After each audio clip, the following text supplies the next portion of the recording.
All right, it's 7 o'clock. We start our presentation, so let's get ready to kick off. I want everybody to know how much we appreciate you coming here, finding us, being part of the tribe. Hope you'll continue to meet us. The Meetup site will always list where and when we're going to meet, hopefully well in advance. We also have this domain, triadwp.com, which is kind of a test kitchen sandbox for us to work on. And since I don't really have a laptop and work in one spot, I do everything in the cloud. So tonight I've put our presentation on the website in a Google Slides, and we'll just run it off there. But everything I'm going to tell you and every link I'm going to give you is in here in the presentation right here.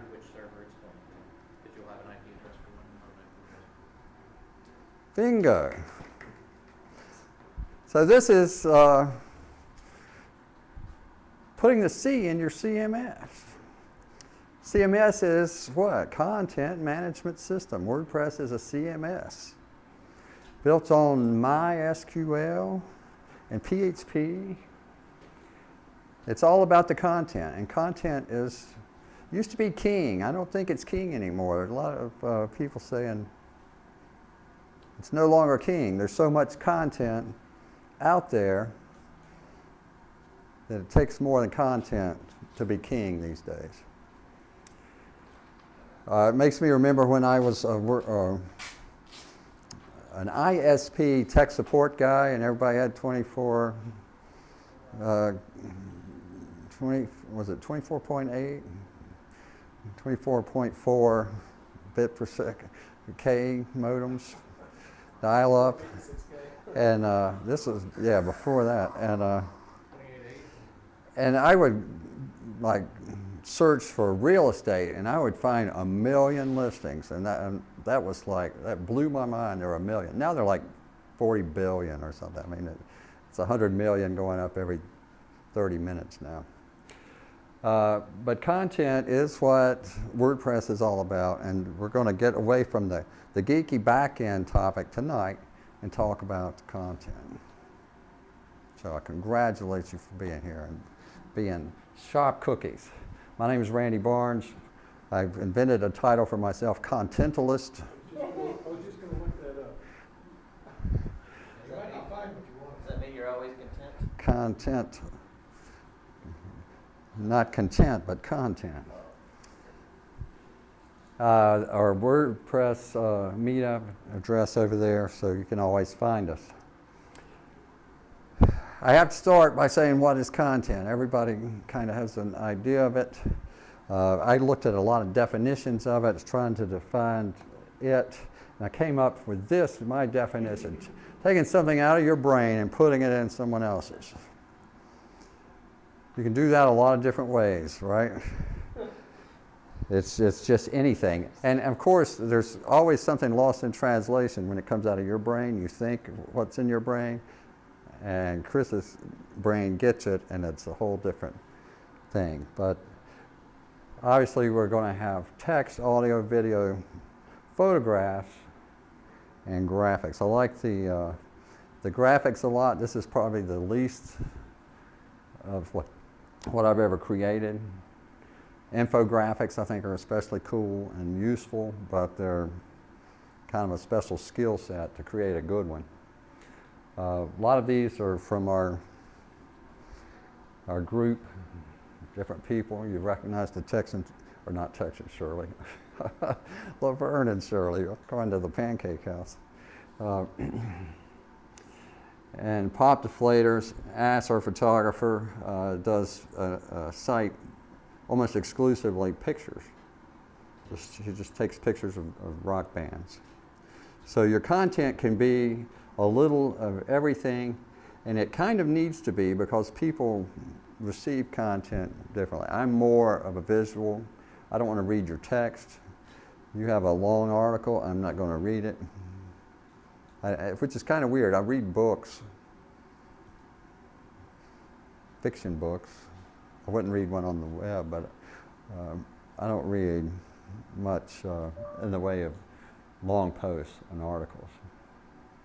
I have a friend who's a writer. It writes in O. Henry Magazine and Yes Weekly, the local papers and stuff. And I can never read the 2,500 word articles. I just look at the pictures, hit the high points, and that's kind of other people don't want to see my stupid videos. They want to read. So I think that if you want to put the best spin on your content, you need to mix up a little bit of all the media types. This is a big buzzword, right? Content marketing. It's different than content. And I don't have a really good definition for that, but I like this one. The business strategy really offers a win-win situation where you're not only giving out something, you're asking for something back in return. It might be that you're asking for someone's email address, get on your list. It might be that you're asking them to come to a meetup. It's something. But the difference between content and content marketing is really you're pushing an agenda. I do, like I said, a lot of videos. This is one of my pieces of content. I did this WordPress video because I had a problem and I solved it. And I was so happy about it that I made a video about it. I have 17,177 views when I took this.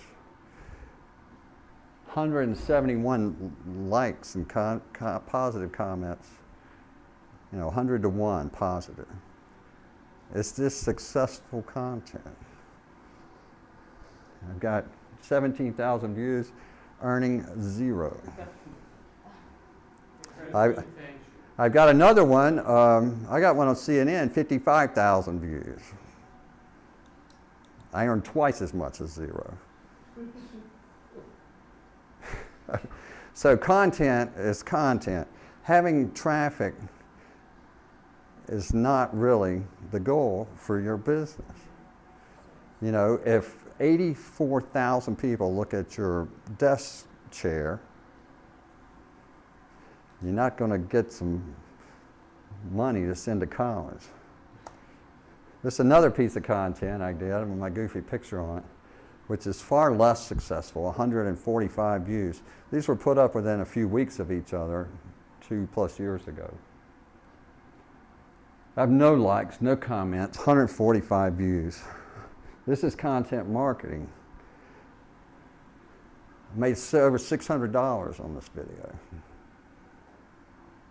which is real strong for me for a video. This is I made a purposeful video. I had a goal I wanted to achieve. I had a proposal. I had an action. Here's what I want. This is what I do. Do this. Only 145 people, and probably 100 of them are me, have seen it, but I got some business out of this.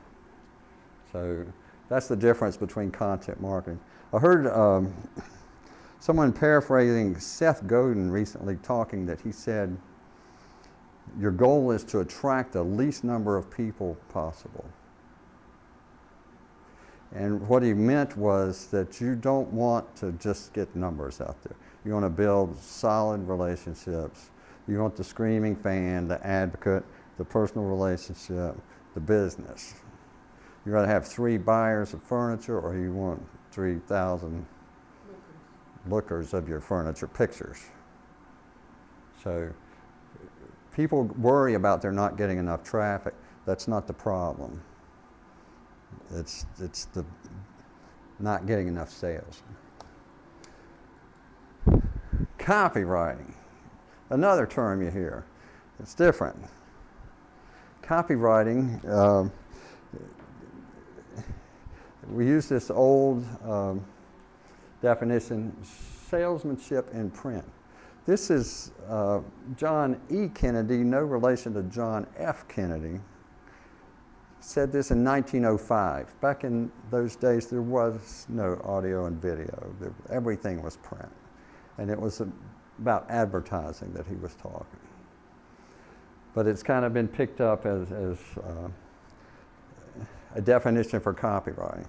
This book and this guy, Ray Edwards, is probably the best copywriting trainer out there right now. You can go to rayedwards.com. All these links are in the end of the resources. And I'll say, this book I got free. This is the way he works, and a lot of top marketers work. When they write a book, they pump it up before it comes out. When it comes out, they give it away. That pushes them up on the Amazon sales. What a good idea to sell books. Give them away. $7 for shipping and handling. Pays for the book and the shipping and handling. Drives his numbers way up. So he gets 10,000 sales in the first week. You can't get it free anymore, unfortunately, but his next book, if you're on his list, he'll offer it for free. And I recommend everything that Ray Edwards does. So, warning, you'll be real tempted to buy something if you get on his list. Persuasive communication. So it's content marketing, copywriting. These are kind of three versions of the same thing. Content is the weak one where you're not going to make any money. I've been thinking about content marketing versus copywriting, and I've come up with this analogy. This is content marketing. John, this is content marketing. This is copywriting. So when you're out in the streets doing business on the internet, you need to take both of these with you, right? You can't do effective street fighting with one of these. You really have to have them both. Gary Vaynerchuk wrote a book called Jab, Jab, Jab, Right Hook. Y'all ever heard of that? His newest bestseller is out. This is his last one. But the idea is that, and he's a social media rock star, is that you give, ask. Here's good stuff, give me something. Buy my stuff. So it's give a lot, ask a little. So that's kind of the way that I see the difference. Content marketing, you're giving value, asking for a little back. Copywriting, you're putting your spin on it. Salesmanship, kind of. Really, it's in the text, it's in the language of the video, in your presentation. I forgot to put a special offer in this tonight, so I'm not hitting you with this one. Might give you a little of this. There's a great article in Copyblogger, which is one of the best websites dealing with copy. There's a lot of them. But Copyblogger's got one of the most with traffic. And I've got this article up here for a couple of reasons. First of all, it does a pretty good explanation of saying what I just said, that you need both to break success in your copy. But then also, we're going to talk about this. The original version of this post published January 11, 2011. So this is 5 years later. They're just reposting the same article. Reuse, recycle, repurpose. You get a lot of value when you don't have to write a new article. You just let it fly again. And they have 6,000 shares, which is usually like 1%, so that's a whole lot of traffic. 6,000 shares is huge. But we'll talk about that a little after. Do you write a blog? Do you write articles to go along with the stuff, right? Content, topics, and ideas is what stops a lot of people from producing content. Your customers, once you give them a beautiful website and the ability to add content every week, probably are not adding content every week. They don't. And one of the big hurdles is they don't know what to write about. Well, you have to purposely think about it. Where are you going to get your topics? What are they going to be? These are some good sources. Y'all may have heard of Twitter. RSS feeds were really popular 5 years ago. They're still out there. The RSS reader will just pull in articles from industry publications, anything with an RSS feed, and it will tell you what people are writing about, what are other people writing about. Reddit, I put Watch Your Step there because there's filled with inappropriate content. And it's very easy to find. It's very easy to wander down the wrong path. So just a PG plus warning there. It's at your own risk. But there are so many what they call subreddits, topics. People will go in there and talk about left-handed Lithuanian bass fishing. It's like very, very niche, very crazy. And it's a good place for some ideas. One I've recently been playing with and really like, and it's what the big guys use, is BuzzSumo. $99 a month, up to $1,000 a month. So that's for the big publishers, big agencies.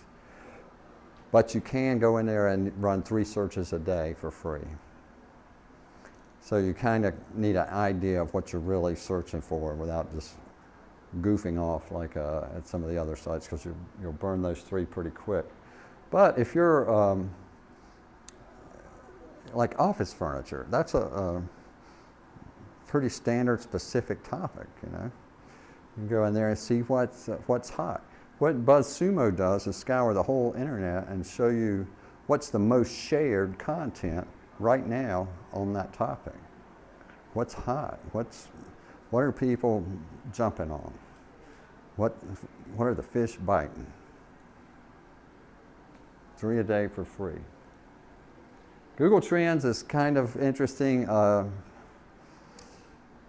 You can kind of capitalize on news, but this is what's hot in the last 24 hours. What's her name? Ozzy Osbourne and Sharon are hot. Splitsville. Orange is the New Black, currently very hot. If you can figure out a way to, maybe you could do a piece about orange and black new office furniture. How the TV show has affected design in office.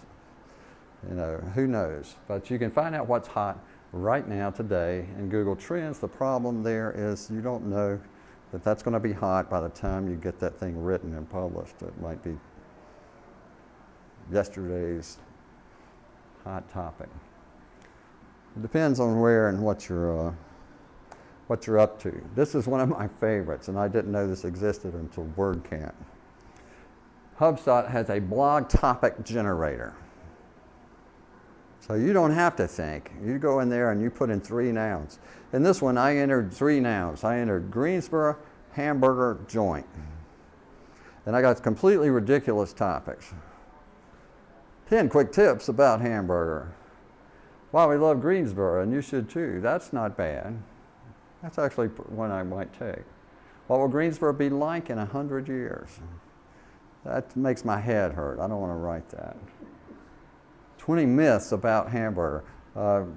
Again, you're going to have to go and play with it, but it's a very cool tool, and it might get the juices going. The link there down below will take you right to it. It's kind of ugly.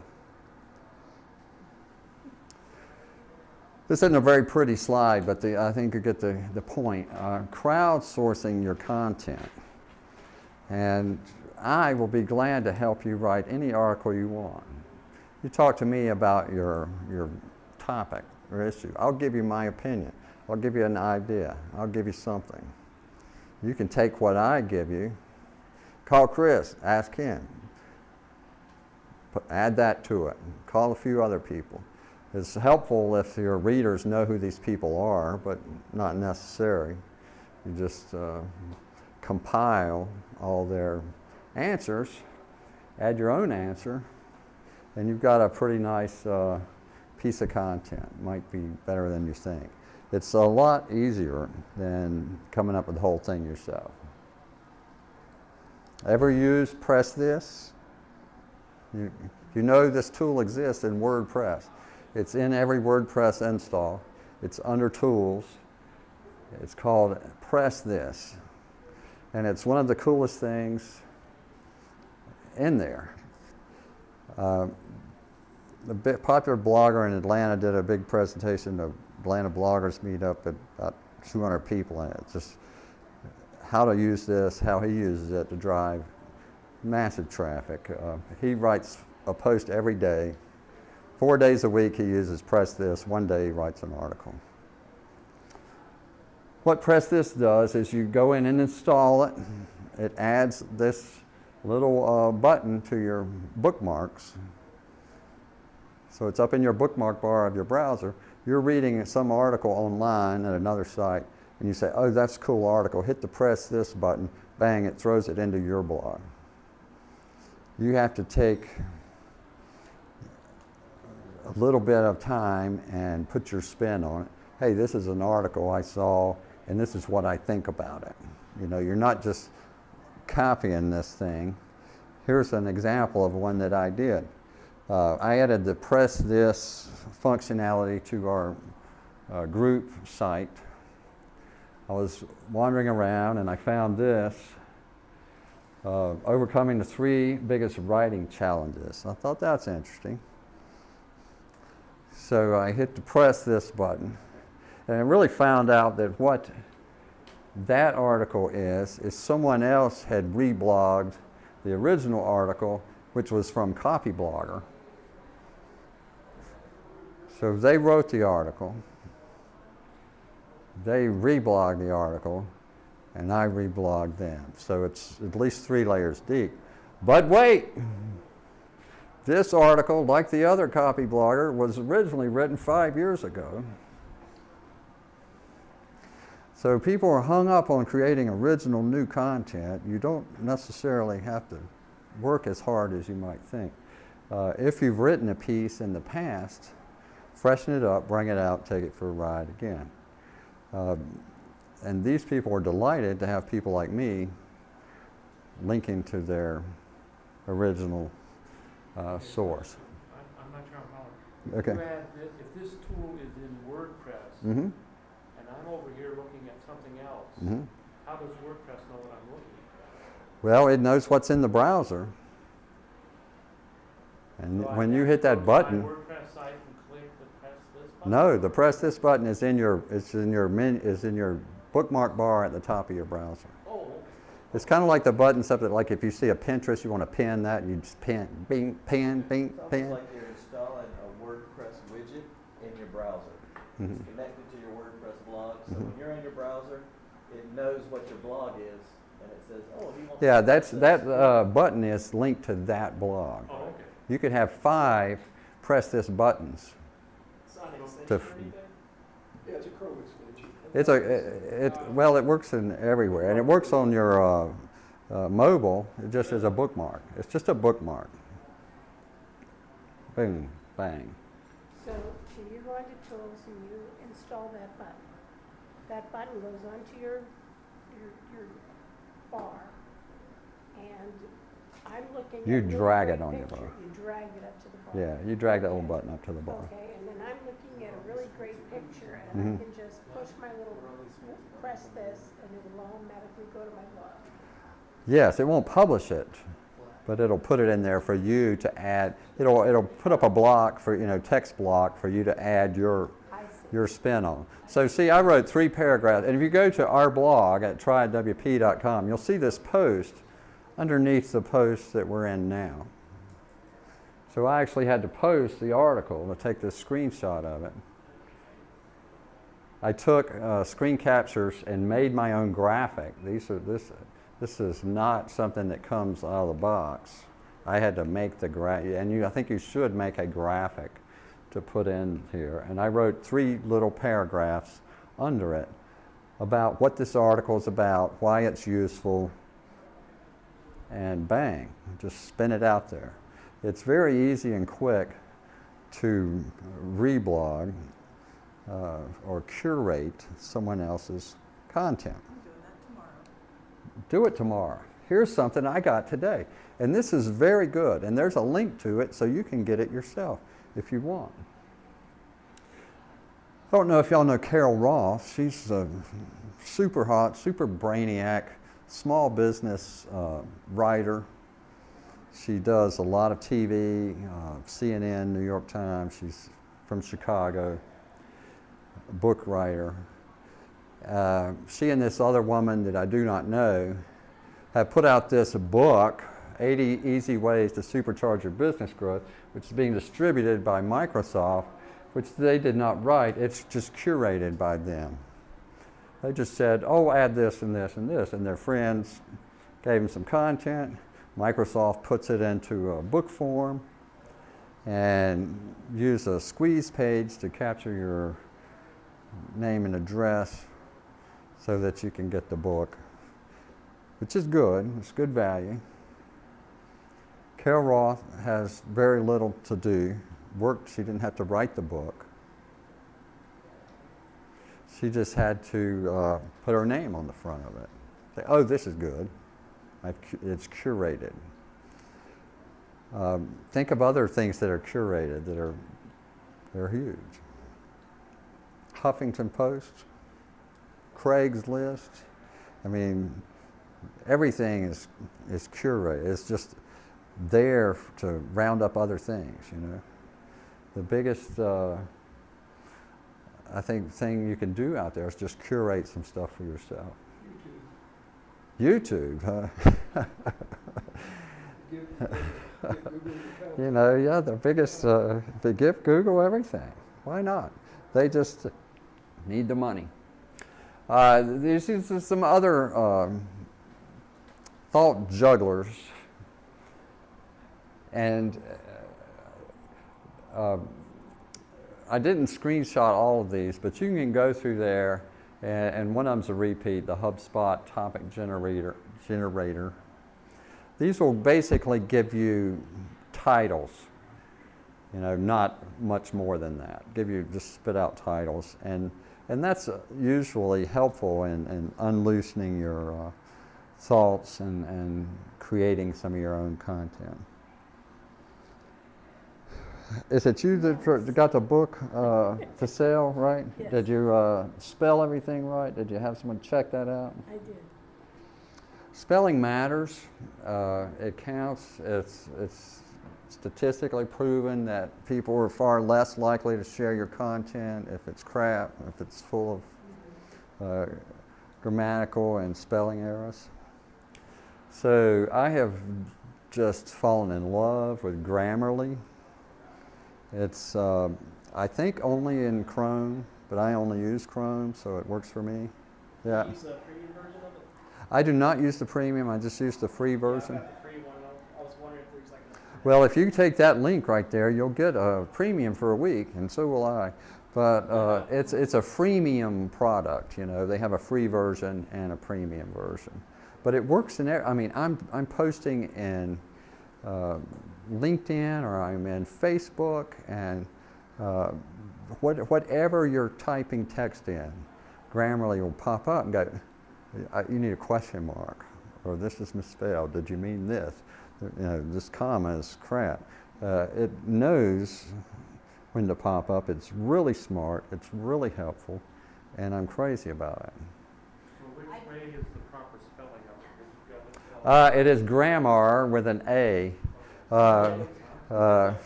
Forgive me, my presentation is the first time, and it's not Grammarly.